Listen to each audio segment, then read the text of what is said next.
Hello छोटे दोस्तों, इधर आओ। मेरे पास एक मजेदार कहानी है। ये कहानी है एक चालाक लोमड़ी और एक समझदार सारस की। तैयार हो?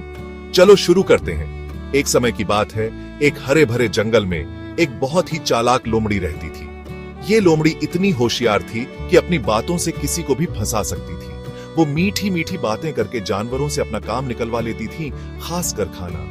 एक दिन उसने सोचा कि पास में रहने वाले सारस से दोस्ती कर ली जाए। सारस के लंबे सुंदर पैर और चोंच थी। लोमड़ी ने सोचा, मैं इस सारस को कैसे बेवकूफ बनाऊं? तो लोमड़ी ने सारस को खाने पर बुलाया। प्यारे सारस, उसने धूर्त मुस्कान के साथ कहा, कल तुम मेरे घर आना, मैं स्वादिष्ट खाना बना रही हूं। सारस खुश हो गया और उसने निमंत्रण स्वीकार कर लिया। अगले दिन सारस लोमड़ी के घर पहुंचा, खाना खाने के लिए उत्सुक। लेकिन जब लोमड़ी खाना लाई तो सारस को आश्चर्य हुआ। लोमड़ी ने सूप छपटी प्लेटों में परोसा था। बेचारा सारस अपनी लंबी चोंच से सूप पीने की कोशिश करता रहा, लेकिन वो पी नहीं पाया। लोमड़ी ने चिंता का नाटक करते हुए पूछा, अरे सारस, सूप कैसा लगा? सारस उदास और थोड़ा ठगा हुआ महसूस करते हुए बोला, बहुत अच्छा है, लेकिन मेरा पेट दुख रहा है, इसलिए मैं इसे नहीं खा सकता।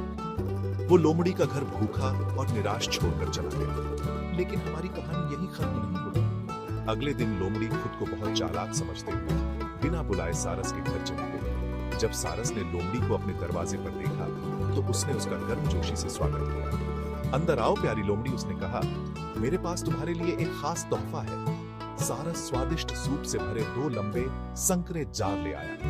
सारस ने खुशी खुशी अपनी लंबी चोंच जार में डाली और सूप का आनंद लिया। लेकिन लोमड़ी, वो अपना मुंह जार में बिल्कुल नहीं डाल पाई।